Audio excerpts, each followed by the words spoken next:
Prashant Kishore has widened his lead to over 42,000 votes against BJP candidate in his electoral debut. Listen into his reaction.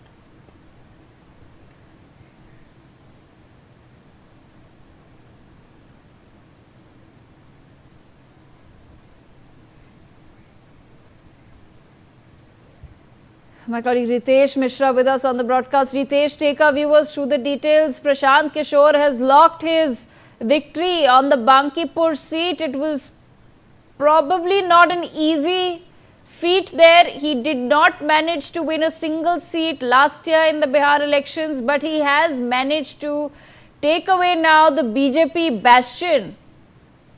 अब बिल्कुल देखिए कि 20 round की गिनती हो चुकी है और प्रशांत किशोर हर एक राउंड में वो लगातार वो आगे बढ़ते ही जा रहे हैं। अभी वो 11,000 लगभग 12,000 वोटों से आगे चल रहे हैं। अब ये तय हो चुका है कि प्रशांत किशोर ने बांकीपुर की सीट जीत ली है। सबसे बड़ी बात है कि कहा जा रहा था, पहले बीजेपी के नेता कह रहे थे कि ये तो हमारा गढ़ है, यहाँ हम किसी को खड़ा करेंगे वो चुनाव जीत सकता है। आप सोचिए ना कि 1995 से लेकर 2026 तक अभी तक किसी भी दूसरी पार्टी का यहाँ पे खाता तक नहीं खुला था और वहां पर प्रशांत किशोर ने सेंधमारी कर दी।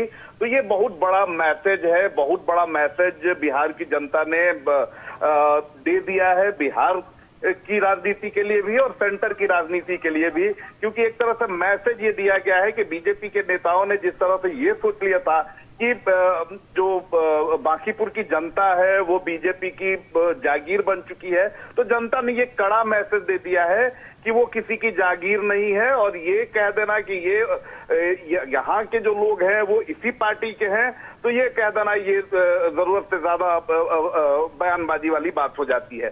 प्रशांत किशोर के ऊपर कई तरह की बातें कही गई थी कि प्रशांत किशोर का खाता नहीं खुलेगा, जमानत जब्त हो जाएगी, प्रशांत किशोर को बोरिया बिस्तर लेकर बिहार से वापस जाना पड़ेगा। लेकिन सभी स्पेकुलेशन, सभी प्रेडिक्शंस को प्रशांत किशोर ने फेल साबित किया है और उन्होंने बता दिया है कि अगर आप सही मुद्दों की लड़ाई लड़ते हैं तो जनता आपके साथ होती है। अब देखने वाली बात होती है कि प्रशांत किशोर अपनी इस जीत के बाद क्या कुछ कहते हैं। जी